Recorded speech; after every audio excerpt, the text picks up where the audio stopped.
दोस्तों, द्वापर युग के अंत में उद्धव जी भगवान श्री कृष्ण के पास आते हैं और तत्वज्ञान की प्राप्ति की इच्छा से उन्हें पूछने लगते हैं, हे भगवन, आप ही योगेश्वर हैं, आप ही समस्त योगों का आधार है, आपने मुझे अनेक उपदेश दिए हैं, परंतु हे प्रभु, जो लोग इस संसार की मोह माया में डूबे हुए हैं, उनके लिए कामनाओं का त्याग करना अत्यंत कठिन है। हे प्रभु, जो लोग आपको नहीं जानते, जो लोग आपसे विमुख हैं, उनके लिए तो इस संसार के भोगों का त्याग करना अत्यंत कठिन है। हे भगवन, मैं भी ऐसा ही हूं, मेरी मति मूढ़ हो गई है। यह मेरा है, वह भी मेरा है, इस भाव से मैं आपके माया के खेल में पूरी तरह से फंस चुका हूं। इसीलिए मैं इस सुख दुख के चक्र में फंसा हुआ हूं। कृपया आप ही मुझे इस सुख दुख के चक्र से मुक्त कीजिए, मुझे परम सुख प्राप्त करने का साधन बताइए। इस दुख से भरे संसार में कोई साधारण मनुष्य सुख कैसे प्राप्त कर सकता है? हे प्रभु, आप भूत, भविष्य, वर्तमान इन तीनों कालों से परे हैं। आप ही सत्य है। आप दूसरे के द्वारा प्रकाशित नहीं हैं, आप स्वयं ही प्रकाश हैं। हे प्रभु, इस संसार में आपके समान उपदेश देने वाला कोई देवता नहीं है। ब्रह्मा, इंद्र आदि देवता भी आपकी ही माया से मोहित हो रहे हैं। उनकी बुद्धि आपकी ही माया के वश में है। हे भगवन, चारों ओर के दुखों की अग्नि से जलकर विरक्त होकर मैं आपकी शरण में आया हूं। इसीलिए आप मुझे उपदेश दीजिए कि मैं कैसे परम सुख को प्राप्त कर सकता हूं। भगवान श्री कृष्ण मुस्कुराते हुए कहते हैं, हे उद्धव, मैंने एक पैर वाले, दो पैर वाले, तीन पैर वाले, चार पैर वाले और चार से अधिक पैर वाले इत्यादि अनेक प्राणियों के शरीर का निर्माण किया है। उनमें से मुझे सबसे अधिक प्रिय मनुष्य का ही शरीर है, क्योंकि मनुष्य की आत्मा स्वयं के हित और अहित का निर्णय लेने में समर्थ है। मनुष्य अपने अनुभव के आधार पर स्वयं का हित साध्य कर सकता है। परम सुख प्राप्त करने का साधन मनुष्य के शरीर में ही स्थित है। हे उद्धव, इस विषय में एक प्राचीन इतिहास है जो मैं तुम्हें सुनाने जा रहा हूं।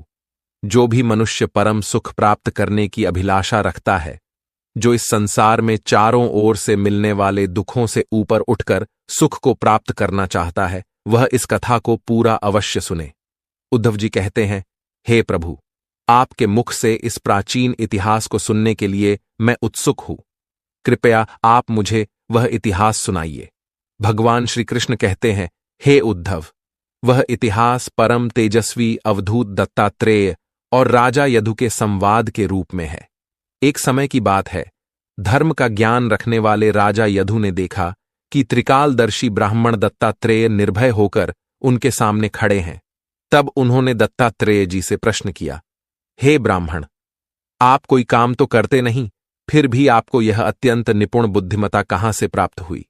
आप परम विद्वान होते हुए भी एक बालक की भांति संसार में विचरण करते हैं। आपको देखकर लगता है कि आप भाग्य और सौंदर्य से परिपूर्ण हैं, आपकी वाणी से अमृत टपक रहा है, किंतु फिर भी आप जड़, उन्मत्त अथवा किसी पिशाच के समान रहते हैं। आप न तो कोई काम करते हैं और न कुछ चाहते हैं। इस संसार के प्रत्येक मनुष्य को कुछ न कुछ चाहिए होता है, परंतु आपको देखकर लगता है कि आप संसार बंधन से मुक्त हैं। ठीक वैसे ही जैसे कोई हाथी जंगल में लगी आग से छूटकर गंगा जल में खड़ा हो। आप पुत्र, स्त्री, धन आदि चीजों के स्पर्श से दूर है। आप सदा सर्वदा अपने ही स्वरूप में रहते हैं। हम आपसे पूछना चाहते हैं कि आपके परमानंद का कारण क्या है? आप किस कारण से इतने स्वच्छ, पवित्र और सुखी रहते हैं? कृपा करके मुझे अवश्य बताइए। फिर ब्रह्मवेत्ता दत्तात्रेय जी ने कहा, हे राजन, मैंने अपने जीवन में बहुत से गुरुओं का आश्रय लिया है। उन्हीं गुरुओं से यह शिक्षा ग्रहण करके मैं दुखों से मुक्त होकर इस संसार में विचरण कर रहा हूं। मेरे गुरुओं के नाम है पिंगला वेश्या, कुरर पक्षी, बालक, कुंवारी कन्या, सर्प, मकड़ी, समुद्र, कबूतर, मधुमक्खी, मछली, अग्नि, चंद्रमा, सूर्य, पतंग और आकाश। मैंने इन गुरुओं से जो जो सीखा है वह मैं तुम्हें बताता हूं, तुम इसे ध्यान से सुनो। सबसे पहले मैं तुम्हें पिंगला वेश्या से जो सीखा वह बताता हूं। प्राचीन काल की बात है। विदेह नगरी मिथिला में एक वेश्या रहती थी। उसका नाम पिंगला था। वह स्वेच्छाचारिणी तो थी ही, साथ ही वह बहुत ही सुंदर और रूपवान थी। एक दिन वह रात्रि के समय किसी धनवान पुरुष के साथ संबंध बनाने के उद्देश्य से खूब सज धज कर अपने घर के दरवाजे पर खड़ी रही। उस वेश्या को पुरुष की कामना नहीं थी, बल्कि उसे धन की कामना थी। उसके मन में धन की कामना इतनी दृढ़ हो गई थी कि वह किसी भी पुरुष को उसके घर के सामने से आते जाते हुए देखती तो सोचती थी, यह कोई धनवान पुरुष है जो मुझे धन देकर मेरे साथ उपभोग करने के लिए आ रहा है।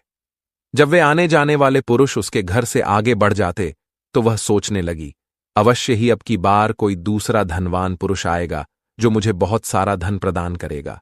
लेकिन कोई भी पुरुष उसके समीप नहीं आता था। वह धन पाने की कामना से उन पुरुषों की ओर देखने लगती थी। वह दरवाजे पर बहुत देर तक खड़ी रही।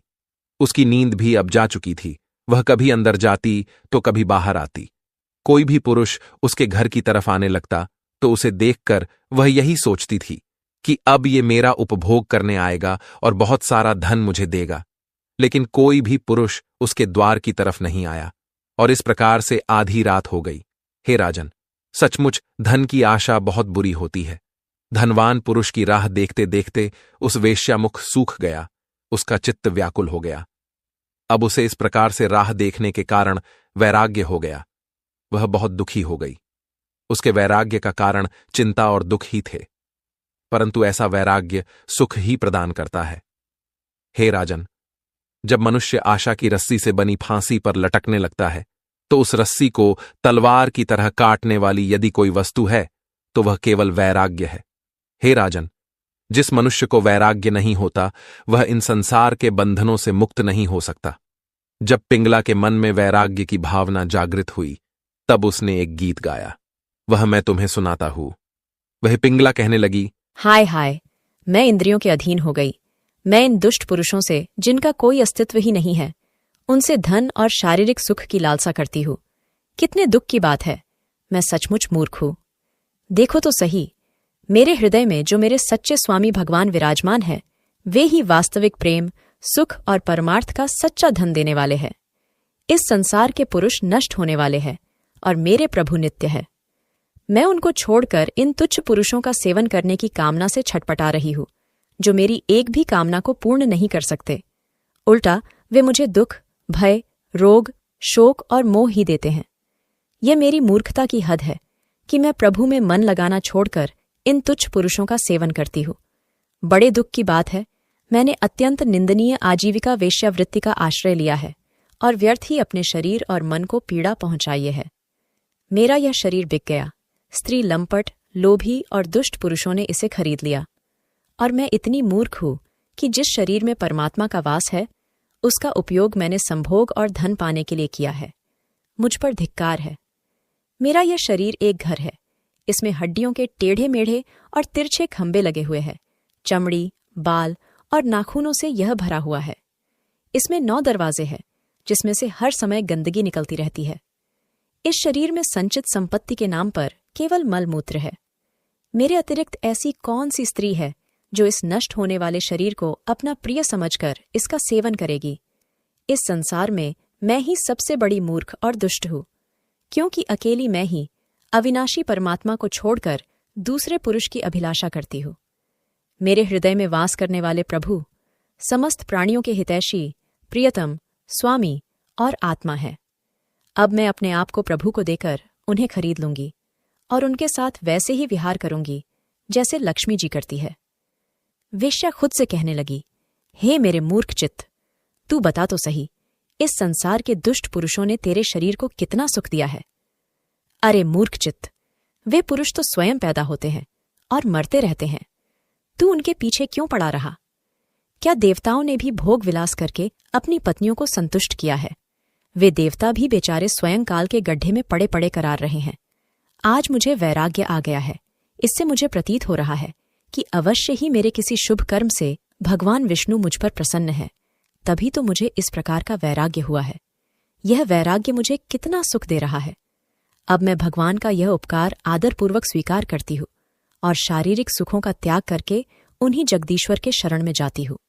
अब मुझे मेरे भाग्य के अनुसार जो कुछ भी मिलेगा उसी से उदर निर्वाह करूंगी और संतोष के साथ जीवन व्यतीत करूंगी।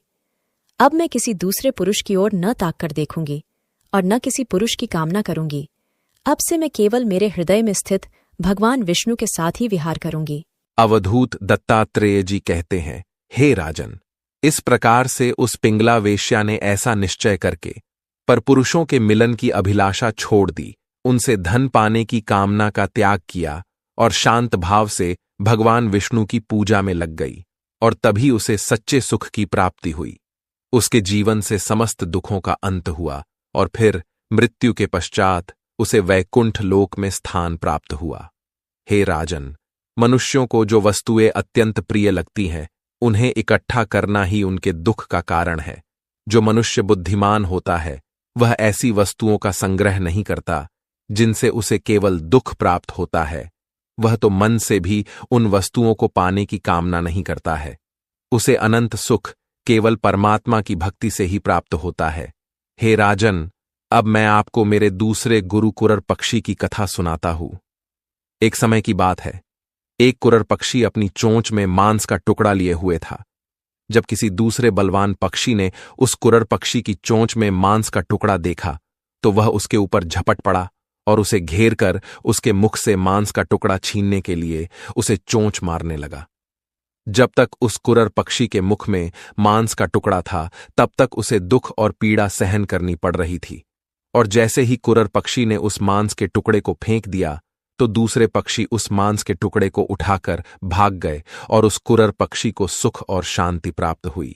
इसीलिए हे राजन, किसी वस्तु को पाना, उसे पाने की कामना करना ही हमें दुख देता है। जब हम उसे छोड़ देते हैं तो हमें सुख प्राप्त होता है। हे राजन, अब मैं आपको मेरे तीसरे गुरु कुंवारी कन्या की कथा सुनाता हूं। एक समय की बात है, एक कुंवारी कन्या के घर पर उससे विवाह करने के उद्देश्य से अनेक पुरुष आए हुए थे, किंतु उस दिन उस कुंवारी कन्या के घर पर कोई नहीं था। घर के सभी लोग बाहर गए हुए थे। इसीलिए उस कन्या ने स्वयं ही उन सभी का अतिथि सत्कार किया। वह कन्या उन सभी के लिए भोजन बनाने के लिए घर के भीतर ही एकांत में धान कूटने लगी। उस समय उसकी कलाई में अनेक चूड़ियां थीं, जो जोर जोर से बज रही थीं। चूड़ियों की ध्वनि बाहर बैठे उन सभी लोगों को सुनाई दे रही थी। इससे उस कन्या को बड़ी लज्जा हुई और उसने एक एक करके सब चूड़ियां हाथ से निकाल दी और कलाई में केवल 2-2 चूड़ियां ही रहने दी। अब वह फिर से धान कूटने लगी, परंतु वे 2-2 चूड़ियां भी बजने लगीं। तब फिर से उसने एक एक चूड़ी तोड़ दी। जब दोनों हाथों में एक एक चूड़ी रह गई, तब किसी भी प्रकार की आवाज नहीं हुई।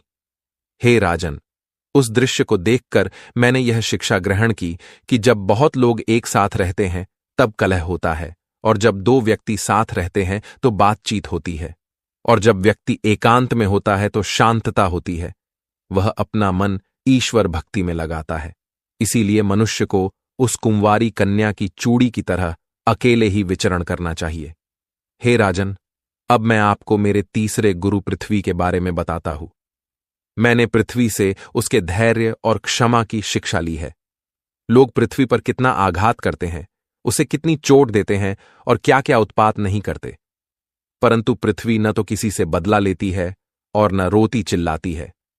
धीर पुरुष को चाहिए कि वह अपना धीरज न छोड़े और क्रोध ना करे, अपने मार्ग पर ज्यों का त्यों चलता रहे। यह संसार मोह माया में फंसा हुआ है। अहंकार के कारण, जलन के कारण वे तुम पर चोट करेंगे, किंतु मनुष्य को शांत और संयमी रहना चाहिए। हे राजन, अब मैं आपको मेरे तीसरे गुरु शरीर के भीतर रहने वाले वायु के बारे में बताता हूं। मैंने शरीर के भीतर रहने वाले प्राण वायु से यह शिक्षा ग्रहण की है कि जैसे वह शरीर में रहकर भोजन की इच्छा रखता है और भोजन प्राप्त होने पर संतुष्ट हो जाता है, वैसे ही साधक को चाहिए कि जितना आवश्यक हो उतना ही भोजन करना चाहिए। इंद्रियों की लालसा से अधिक भोजन नहीं करना चाहिए। इसका अर्थ यही है कि मनुष्य को वस्तुओं का उपभोग उतना ही करना चाहिए जिनसे बुद्धि विकृत न हो, मन चंचल न हो और वाणी में व्यर्थ बातें न लग जाएं। शरीर के बाहर रहने वाले वायु से मैंने यह सीखा है कि जैसे वायु को अनेक स्थानों पर जाना पड़ता है, परंतु वह किसी स्थान के प्रति आसक्त नहीं होता। वह दूसरों के गुण और दोष को नहीं अपनाता। वह कभी किसी एक स्थान की लालसा में एक स्थान पर नहीं रुकता, सतत बहता रहता है। ठीक वैसे ही मनुष्य को चाहिए कि वह भिन्न भिन्न प्रकार के धर्म कर्म करे, परंतु किसी एक स्थान पर आसक्त होकर न ठहरे। वह अपने लक्ष्य की ओर बढ़ता रहे। किसी का रूप सौंदर्य देखकर, किसी के गुण देखकर उनकी तरफ आकर्षित न हो जाए और किसी के दोष देखकर उसका तिरस्कार न करे। गंध वायु में नहीं होती, पदार्थों में होती है, परंतु वायु गंध को बहा ले जाता है। ऐसा करने पर वायु सदैव ही शुद्ध रहती है, गंध के संपर्क से वह सदैव दूषित नहीं रहती। उसी प्रकार से आत्मा का जब तक इस शरीर से संबंध है, तब तक उसे दुख, रोग, व्याधि, पीड़ा आदि का त्रास सहन करना पड़ता है, परंतु आत्मा को नहीं। जो मनुष्य खुद को आत्मा के रूप में देखता है, वह सदैव ही आनंदित रहता है। शरीर को मिलने वाले दुखों से वह चिंतित नहीं होता। हे राजन, अब मैं आपको मेरे चौथे गुरु जल के विषय में बताता हूं। जिस प्रकार पानी स्वभाव से ही स्वच्छ, शुद्ध, चिकना, मधुर और पवित्र होता है तथा गंगा आदि तीर्थों में केवल उसका स्पर्श होने से लोग पवित्र हो जाते हैं, वैसे ही मनुष्य को स्वभाव से शुद्ध और पवित्र रहना चाहिए। जो जल से यह शिक्षा लेता है, वह केवल अपने दर्शन और स्पर्श से ही लोगों को पवित्र कर देता है। हे राजन, अब मैं आपको मेरे 5वें गुरु अग्नि के विषय में बताता हूं। मैंने अग्नि से यह शिक्षा ली है कि जैसे वह तेजस्वी और ज्योतिर्मय होती है, जैसे कोई उसे अपने बल से दबा नहीं सकता, जैसे वह अपने पास संग्रह के लिए कोई पात्र नहीं रखती है, सब कुछ अपने पेट में रख लेती है, और चाहे वह किसी भी वस्तु का भक्षण कर ले, वह दूषित नहीं होती है, सब उसमें जलकर भस्म हो जाता है। ठीक वैसे ही मनुष्य को किसी भी वस्तु का संग्रह नहीं करना चाहिए, वस्तुओं का उपभोग करते हुए इंद्रियों को वश में करके आगे बढ़ते रहना चाहिए। दूसरों के दोष ग्रहण करने पर भी उन्हें अग्नि की भांति नष्ट कर डालना चाहिए। हे राजन, अब मैं आपको मेरे छठे गुरु सूर्य के विषय में बताता हूं। मैंने सूर्य से यह शिक्षा ग्रहण की है कि जैसे वह अपनी किरणों से पृथ्वी का जल खींचता है और समय आने पर बरसात कर देता है, ठीक वैसे ही मनुष्य को संसार में वस्तुओं का और भोगों का ग्रहण करना चाहिए और समय आने पर उनका त्याग भी कर देना चाहिए। किसी भी वस्तु की अत्यधिक आसक्ति नहीं करनी चाहिए। हे राजन, अब मैं आपको मेरे 7वें गुरु चंद्रमा के विषय में बताता हूं। मैंने चंद्रमा से यह सीखा है, जैसे चंद्रमा की कलाएं घटती और बढ़ती है, किंतु चंद्रमा वैसे का वैसा ही रहता है, उसका आकार घटता बढ़ता नहीं है। ठीक वैसे ही मनुष्य के जीवन में बालक से लेकर बूढ़ा होने तक अनेक अवस्थाएं आती हैं, किंतु इनका उसकी आत्मा पर कोई प्रभाव नहीं पड़ता है, इसीलिए इसका शोक नहीं करना चाहिए। हे राजन, अब मैं आपको मेरे 8वें गुरु कबूतर के बारे में बताता हूं। एक समय की बात है, किसी जंगल में नर और मादा कबूतर अपने बच्चों के साथ वृक्ष पर निवास कर रहे होते हैं। एक दिन नर और मादा कबूतर अपने बच्चों को चारा लाने के लिए जंगल में जाते हैं। तभी एक शिकारी उनके घोंसले के पास आता है और उन कबूतर के बच्चों को जाल में फांस लेता है। जब वह नर और मादा कबूतर लौटकर आते हैं तो देखते हैं कि उनके बच्चे शिकारी के जाल में फंसे हुए हैं। फिर वह नर और मादा कबूतर अपने बच्चों की दयनीय अवस्था देखकर बहुत दुखी होकर छटपटाने लगते हैं। वह अपने नन्हे नन्हे बच्चों को देखकर रोता बिलखता है, लेकिन वह कुछ भी नहीं कर पाता है। अपने कुटुंब की मोह माया में फंसे हुए वे दोनों नर मादा उस शिकारी के जाल में कूद जाते हैं। वह शिकारी बहुत क्रूर था, वह उन्हें भी पकड़कर ले जाता है। हे राजन, जो मनुष्य परिवार की मोह माया में जकड़ जाता है, वह अपनी सुध-बुध खो बैठता है, उसे कभी शांति नहीं मिलती और वह कुटुंब के साथ ही कष्ट भोगता है। हे राजन, अब मैं आपको मेरे 9वें गुरु समुद्र के बारे में बताता हूं। समुद्र से मैंने यह सीखा है कि मनुष्य को सदा ही प्रसन्न और गंभीर रहना चाहिए। उसे ठीक वैसे ही रहना चाहिए जैसे ज्वार भाटे और तरंगों से रहित समुद्र शांत रहता है। वर्ष ऋतु में नदियों का पानी समुद्र मिल जाता है, किंतु इससे भी समुद्र को कुछ फर्क नहीं पड़ता, वह वैसे का वैसा ही रहता है। ठीक वैसे ही अधिक मिलने पर मनुष्य को उन्मत्त नहीं होना चाहिए और गर्व भी नहीं करना चाहिए। हे राजन, अब मैं आपको मेरे 10वें गुरु पतंग के बारे में कहता हूं। मैंने पतंग से यह शिक्षा ग्रहण की है कि जैसे वह अग्नि के रूप पर मोहित होकर उसमें कूद पड़ता है और जलकर मर जाता है, वैसे ही अपने इंद्रियों को वश में न रखने वाला पुरुष जब स्त्री को देखता है तो उस पर मोहित हो जाता है और घोर अंधकार में नरक में गिरकर अपना सत्यानाश कर लेता है। हे राजन, अब मैं आपको मेरे 11वें गुरु मछली के विषय में बताता हूं। जिस प्रकार से एक मछली कांटे में लगे हुए मांस के टुकड़े के लोभ से अपने प्राण गंवा बैठती है, वैसे ही स्वाद का लोभ जहर का स्वाद छक्कर अपने प्राण गंवा बैठता है। मनुष्य को अपनी जीभ पर संयम रखना चाहिए। हे राजन, अब मैं आपको मेरे 12वें गुरु बालक के बारे में बताता हूं। जिस प्रकार से बालक को मान अपमान का कोई ध्यान नहीं होता, न उसे परिवार वालों की चिंता होती है, वह अपने आप में ही रमता है, खुद के साथ ही क्रीड़ा करता है और अपने आप में मौज से रहता है।